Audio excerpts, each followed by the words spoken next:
Hello, everyone. My name is Della Luna, and I've studied with Sabrina Monarch and Kepacha. Today, I am presenting on 2020 Collective Deconditioning in the USA. And this presentation is made for EA Zoom meetings for May 23rd, 2019. So astrology is a system of representation that includes our language, our storytelling, and our mythology that define how we view our world. And I do a form of decolonized astrology, which uses diverse cultural archetypes and inclusive historical analysis. We're now going to switch to talking about evolutionary astrology.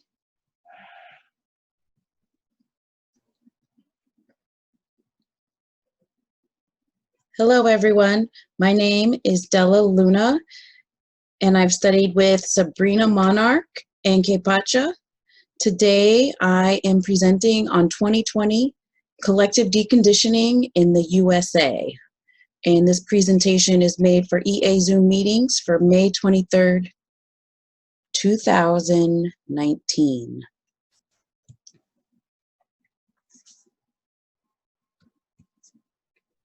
Evolutionary astrology is a methodology taught by Jeffrey Wolf Green.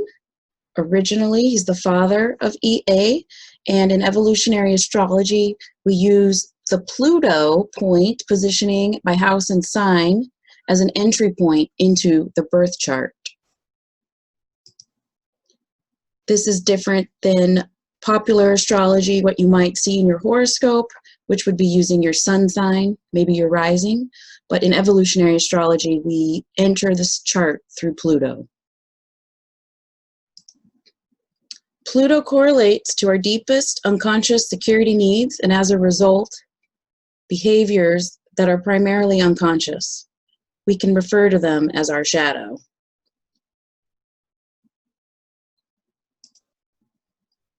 Pluto correlates to our early childhood feelings and experiences, what we came into this life with. So evolutionary astrology takes into account our Pluto as well as the nodes of the moon, the north node and the south node of the moon, south node correlating with the past, and the north node with our future. But together they give us a soul perspective, like a wider perspective than our human self. And the relationship between Pluto and the nodes of the moon is called the evolutionary axis. And this is the foundation of evolutionary astrology. I did add the nodal rulers here. We wouldn't want to leave them out, but I just wanted to provide a simple definition of what evolutionary astrology is. Evolutionary astrology reflects natural law. One of the basic tenets I'd like to point out is the law of polarity. We see here in this chart the first house. Any planet you have in the first house, its opposing house would be the polarity. So in this case, it's the seventh house. So we learn more about a planet in our first house by engaging in seventh house activities. I mean, the more we do that and integrate those processes, we learn more about our first house. So the first house would be like our physical body, persona, and our self. Seventh house, partnership and relationship. And I think we all can relate to how engaging with others in relationship helps us learn more about ourselves and who we are. Another element of evolutionary astrology is the notion of planetary phases. We see here, this is a great picture of an image of an eclipse, actual photographs from NASA database. But what you see here is the eclipse approaching the totality moment in the middle. And then you also see the moment when the eclipse is fleeting. This is essentially just a graphic to explain what a planetary phase is, to see that we can see any transit applying, like building, approaching. Then there's the moment when it is in totality, and then there is the moment after.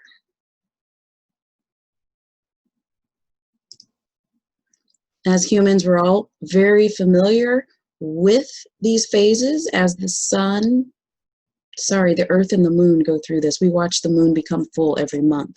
So there is some familiarity that we all see in our daily lives in the planetary phases, which can then be applied to every transit or aspect. So a conjunction is when two planets or planetary bodies align in the same position in the sky. You can see like this eclipse here, but through the element of planetary phases, we can then see that there is a moment before the conjunction and a moment after the conjunction. And in evolutionary astrology, the moment before the conjunction is referred to as the balsamic phase, and then the new phase would be after the conjunction has passed. So in the balsamic phase, we're seeing the end of a cycle. And things that are noted here are collapsing of structures and of forms and habits in preparation for the new phase. Crumbling, it can be associated with the sense of loss, and also like holding on to something that is crumbling, seeking security. Delusion is highly possible at this time. It can be a time of chaos. This is on the left-hand side of the screen. And then on the right, you're seeing the new phase, when we see the new structures forming, new reality beginning to take shape. It's a new phase in the evolutionary cycle, much like the new moon. It's time to settle in to the new reality. This can also can feel like a chaotic time due to the immense changes that are taking place. So evolutionary astrology gives us a panoramic view into the conjunction. So now I'm going to talk a little bit about the Grand Conjunction of 2020. And in an attempt to simplify this, I have made this graphic. So we have an alignment coming up in 2020 of Saturn, Jupiter, and Pluto in actually, on your screen, you're seeing on the left-hand side, you're seeing up to 2020, up into this conjunction, and then after, you're seeing the new phase, which is 2020 and beyond. So at this point, all of these planets are somewhere here on the left-hand side of your screen in Capricorn, and they, like I said, this is a simplified graphic, but each of these is traveling along. Jupiter's actually still in Sagittarius at this moment, but they're doing a dance together. Saturn was moving direct, then it moved retrograde. Same with Pluto, was moving direct and retrograde. But they are all doing a dance this year with the south node of the moon. The actual conjunction, like I said, this is a bit simplified. But Saturn and Pluto will conjunct each other January 12th of 2020, and then Saturn and Jupiter December 21st, 2020. But on the day, December 21st, 2020, there will actually be an eclipse. And here I added in all of some key words to see what we're talking about with this grand conjunction. We see words, maybe I'll stop my video here. We see freedom, independence on the right as part of our new phase, formation of new structures, the new earth emerging, a social political turning point. And on the left, the time period we're in now, the balsamic phase, the crumbling of structures, societal deconditioning, and collective wounds of the past. Ultimately, we're seeing a redistribution of power and the elements of a revolution.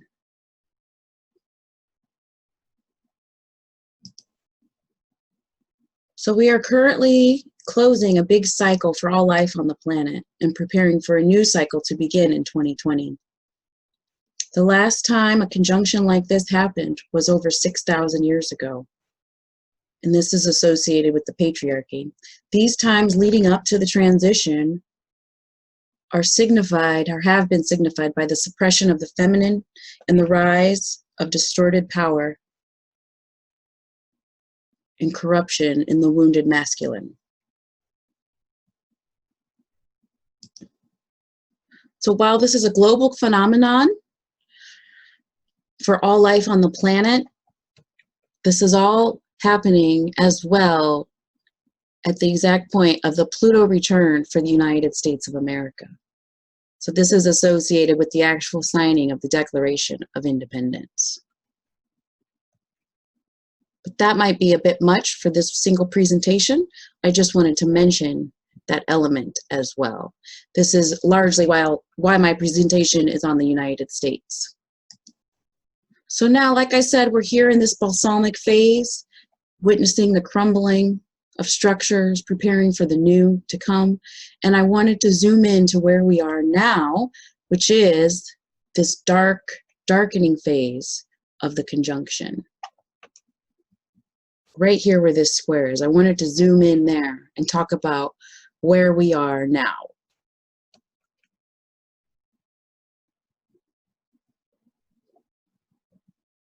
Here we have the most recent full moon in Scorpio, May 18th. And the Scorpio full moon illuminates our deep secrets, our soul level truths, and inner shadows. It's also associated with our roots and how we feel about the traditions of our origins and the mothering forces that nurtured our growth.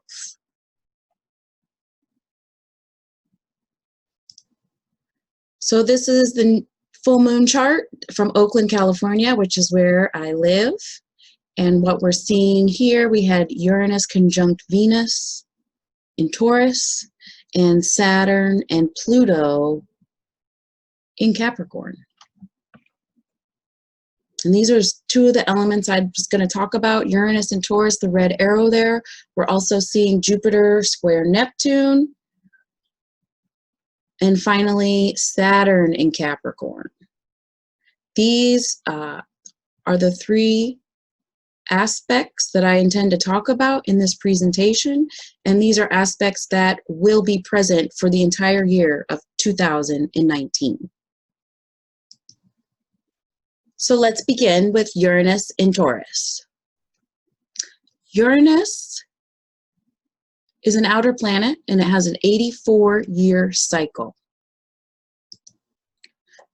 Because of that, it means that we are entering a phase of life that most people living have yet to experience. As most people alive today were not alive the last time Uranus was in Taurus. So Uranus is correlated with electricity, lightning, and disruption to the status quo. It is the modern ruler of Aquarius. And to discuss that status quo, before Uranus was discovered, Saturn was the ruler of Aquarius. So you can imagine how it disrupted the way we viewed the entire solar system.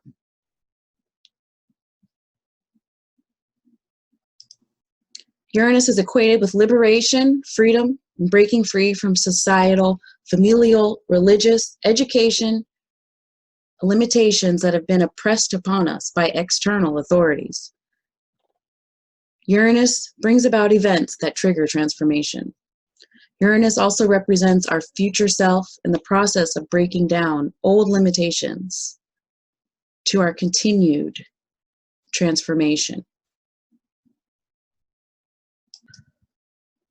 Uranus is also associated with trauma, as the act of breaking free from the known into the unknown can oftentimes be experienced as trauma. Uranus has a disruptive, equalizing energy that strives to make improvements.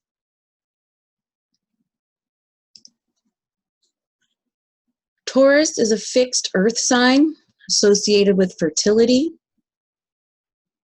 And with Uranus and Taurus, we see a restructuring of the status quo and a restructuring of values that relate to nature and earth.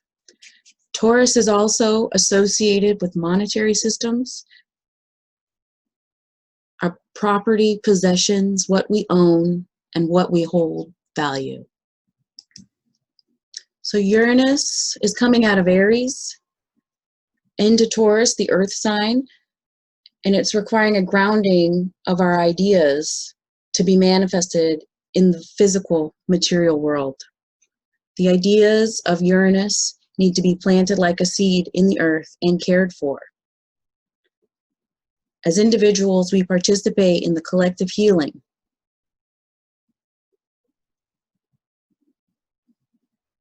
of trauma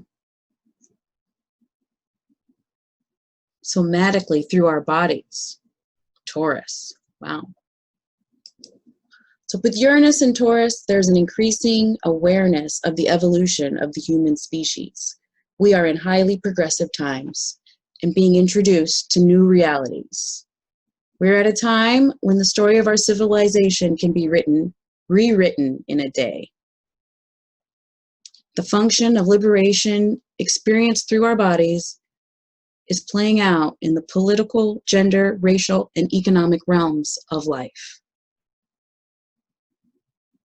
Now more than ever, the process of integrating and healing trauma is central to our collective evolution. So with Uranus and Taurus, for the next 7 years, we are expecting a disruption to the status quo, the way things are, especially in the financial systems. Which brings up the question, what is the status quo in the monetary system today? Which I refer to as capitalism. And when did it all begin? I'm going to switch gears now and look at an infographic that covers history of the world, 315 years in the beginning of the capitalist system. So actually there was a Harvard business study done by a researcher who set out to discover what was the beginning of capitalism, global markets, and what they discovered, surprisingly,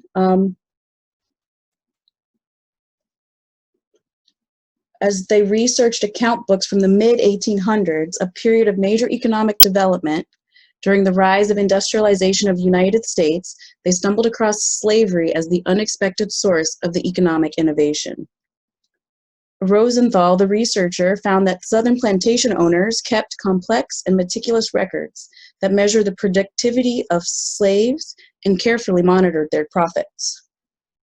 Several of the slave owners' practices are widely used in business management today.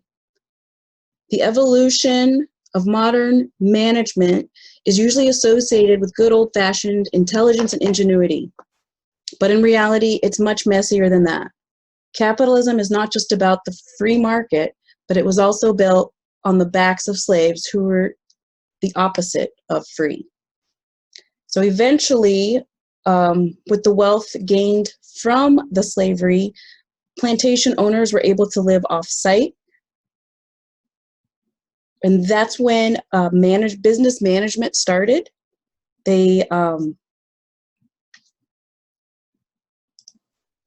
The plantation owners in the West Indies left their business in control of others.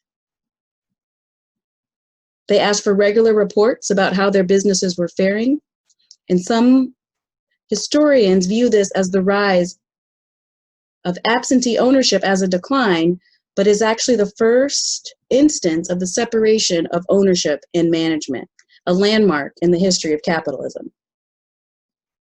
Slave owners were able to collect data on their workforces in ways other business owners couldn't, because they had complete control over the workers.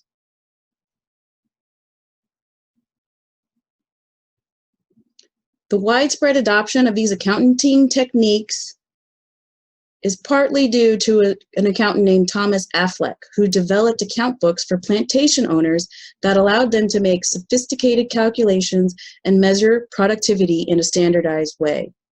Tracking this information allowed planters to determine how far they could push workers to get the most profit. Using the accounting books, slave owners could see how many pounds of cotton each slave picked and compare it to their output from previous years. I'm going to switch gears now and show you an infographic that will put the transatlantic slave trade over time. It helps. So this infographic created by Slate magazine shows the impact of the transatlantic slave trade. We're going to see 315 years of global history covered, 2,528 total voyages. This is only focusing on the voyages that were documented.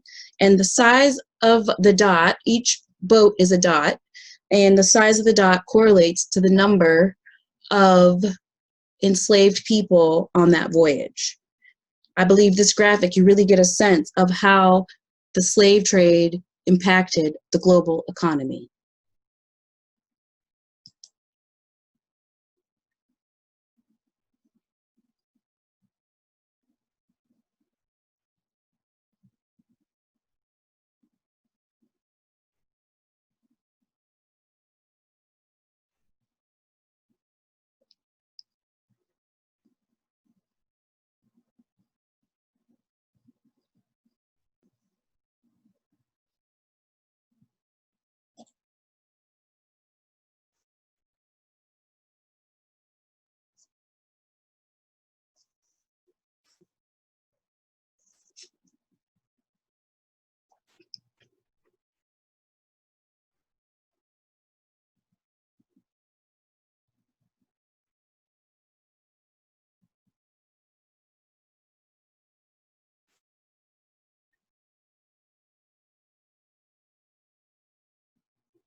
I really find that infographic useful, how it uses Saturnian time to really relay the impact of this era in our human history. It is known as, by the United Nations, as one of the darkest chapters in human history. Wealth was extracted from the lives of the enslaved. People were treated like livestock, and were their physical bodies were the commodity of the monetary system.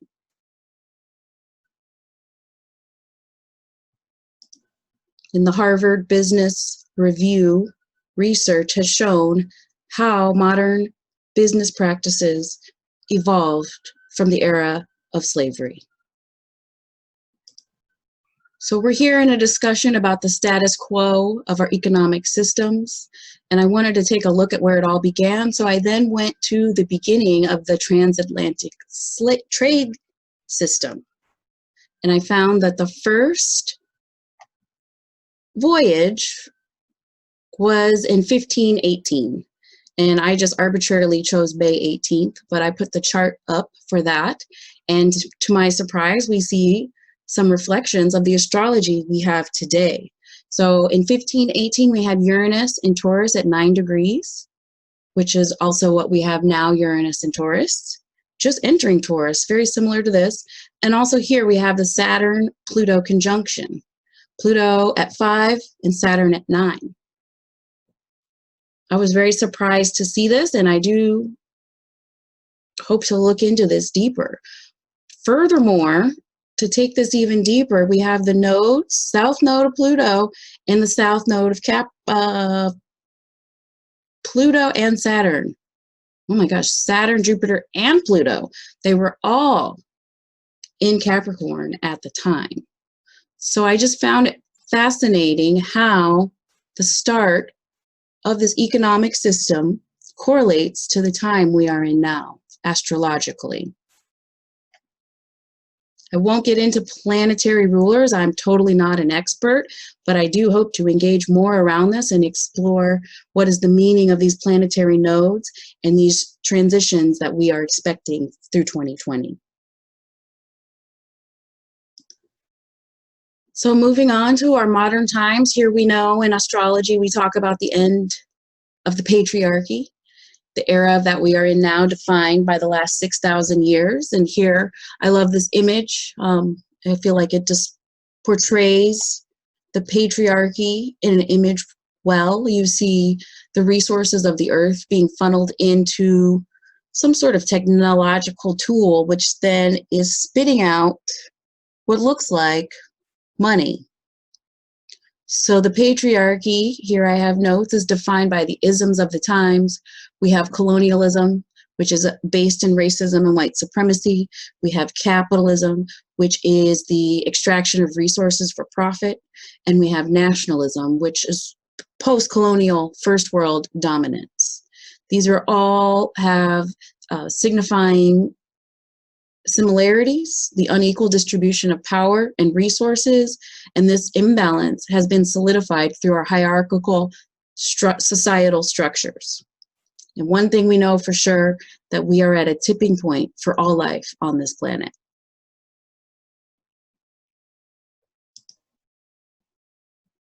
Through this era of the patriarchy, humanity has lost its connection to nature, Earth herself as a living being. Value has solely been defined as the extraction of a natural resource, and science and technology developments have been used to dominate and conquer the natural physical world.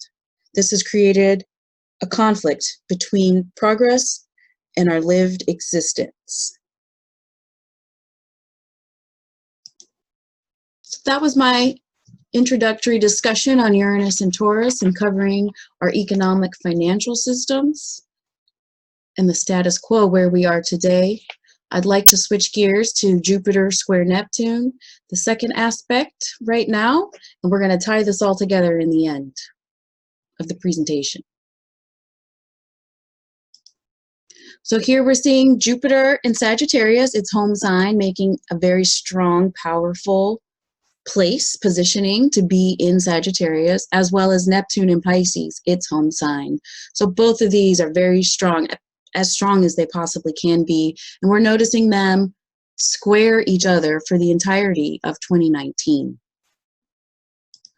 Here we have some keywords for Jupiter and Sagittarius square Neptune and Pisces, expansion of illusions, the lies we tell ourselves, delusion in our personal ideologies, bypassing, and the sociological study, the Dunning-Kruger effect.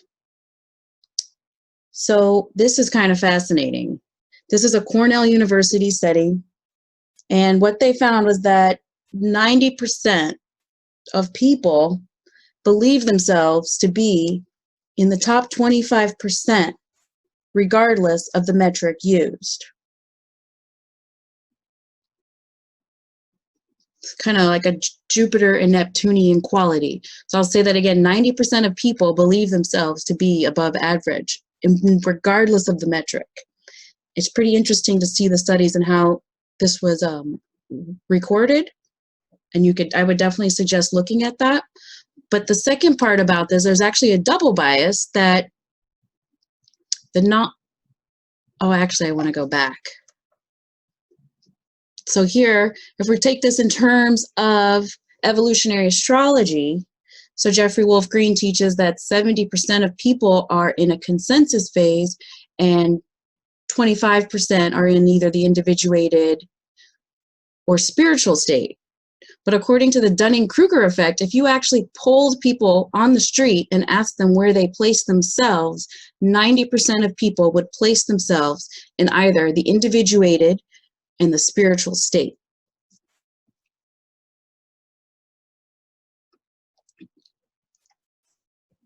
And here's the secondary part of the Dunning-Kruger effect, the bias. Knowledge and intelligence that are required to be good at a task are often the same qualities needed to recognize that one is not good at that task. So if someone weren't in the individuated state, they would not have the awareness to recognize that they weren't in the individuated state. So it's almost like being double blind to the state at which they're in. And I'm just putting it in terms of evolutionary astrology, but the research shows that regardless of the metric used, whether it's teaching, whether it's cooking, most people place themselves above average. And that's just normal across the board. Imagine during this era of Jupiter square Neptune, what that might be like, a pronounced. I love this comic here,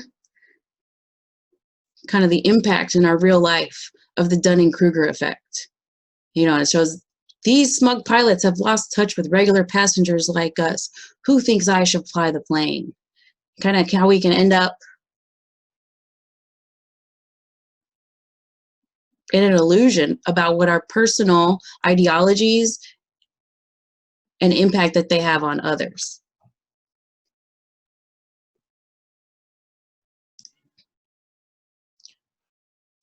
So that is our Jupiter and Sagittarius square Neptune and Pisces.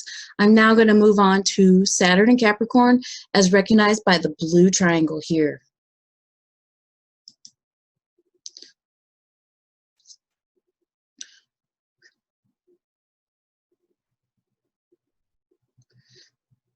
I love this image. We often talk about in evolutionary astrology, Pluto in the shadow. I love this graphic because it's showing a representation of culture and all of the visible aspects of culture that we normally associate with, but then also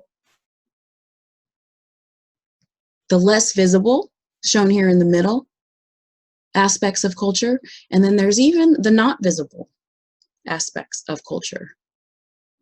So I just love this way of viewing data.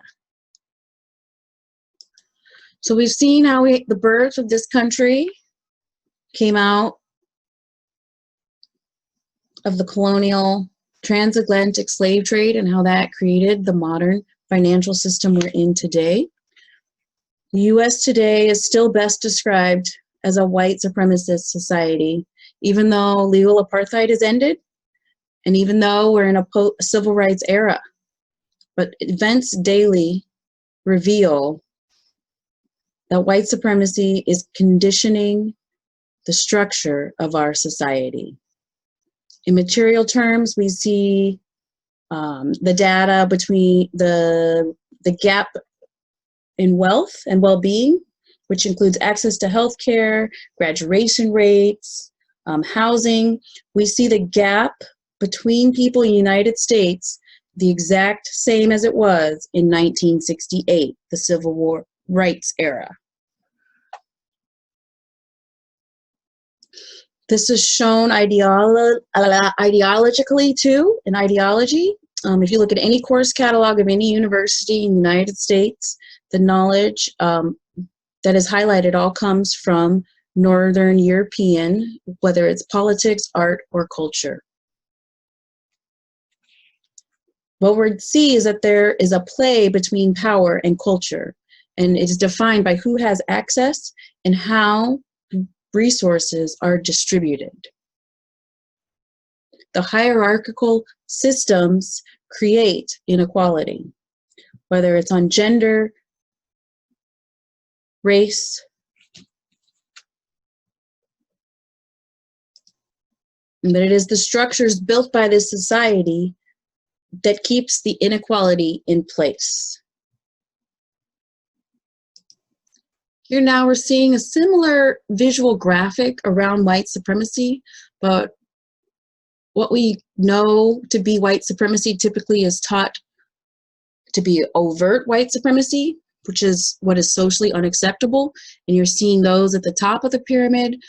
But what we know now is that there are other cultural, socially acceptable systems of white supremacy that exist today in the United States. I'm just going to name a few. We see discriminatory lending, we see mass incarceration, police brutality, housing discrimination, and even down even further towards the bottom, more invisible, I guess they'd be, we see things like colorblindness and cultural appropriation.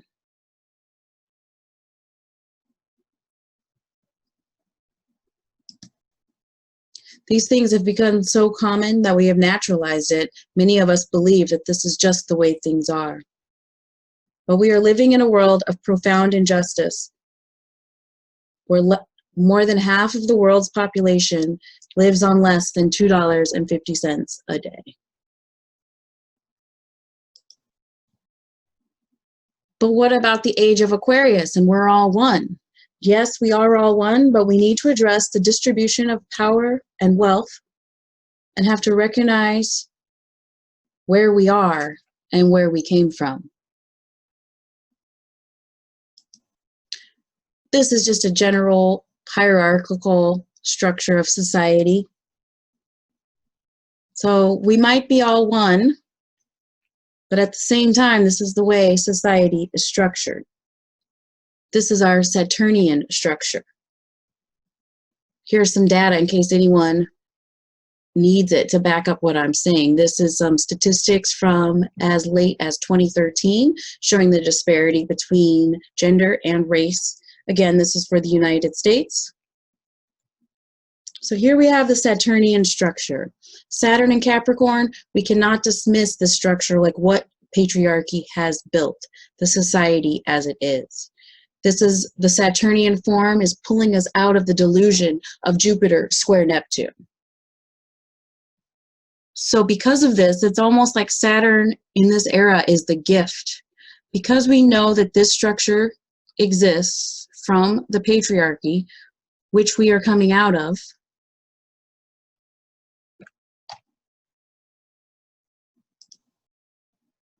we must be careful not to be pacified and fall into the illusion, because we are all one, that no work is needed. Because we are in a post-apartheid, post-civil rights era, in this Saturnian structure, hierarchy society, we know that supporting the people at the bottom of the society structure will benefit everyone on the planet. So there is no need to reinvent the wheel as it pertains to how to move about to make this change. What we need to do is to get behind the leaders of the underclass movement.